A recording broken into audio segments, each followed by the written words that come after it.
After 9 years undercover, I finally made it back home. My wife had a whole table of food waiting for me, but right as I was happily eating, I noticed something.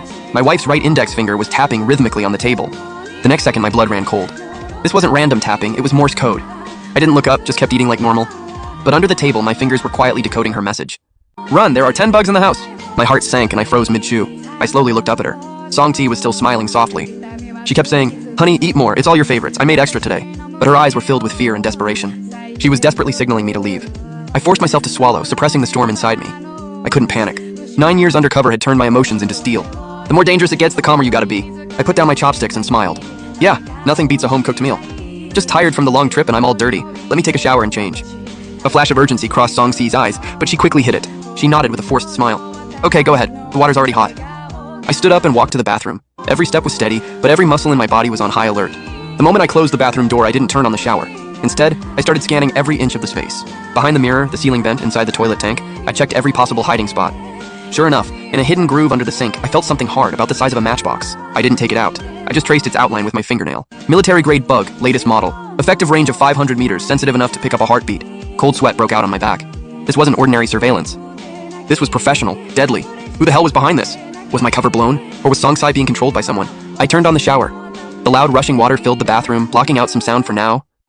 I leaned against the cold tiles, my mind racing. 10. Song Si said 10. That meant the whole house had 0 blind spots. Every word I said, every move I made, someone was watching. Should I run now? No. What about Song Si? If they could plant bugs all over my house, they already had complete control over her. The moment I ran, she'd be dead. I couldn't leave. I had to stay and expose these people. I quickly rinsed off. When I walked out, my expression was calm again. Even relaxed, like I just had a nice shower. Song Si had cleared the dishes and was sitting on the couch, happily watching a variety show. I knew she was putting on a show for those invisible eyes and ears. I sat down next to her, picked up an apple, and slowly peeled it with a knife. "Honey, you've had it tough these past few years." Song Si turned to me, eyes red. "It wasn't hard as long as you came back safe." "My dad hasn't been well lately. He keeps asking about us. Can you come visit him with me tomorrow?" My hand stopped peeling. Her Morse code didn't mention visiting her parents. This was new info. I looked at her. Her eyes were full of hints and pleas. I got it. Her parents' place wasn't really her parents' place. It was a code, one only we understood. It was the emergency rendezvous point I'd set up with her before I left. A completely safe location. I handed her the peeled apple, the skin unbroken from start to finish.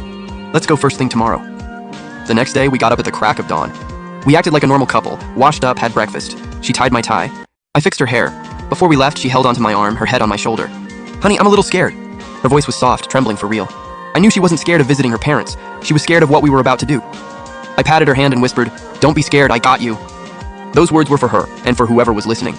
I wanted them to think I was just a loving husband who'd been away for 9 years. We drove an old Volkswagen, almost 10 years old. Before getting in, I did a routine check on the car. No tracker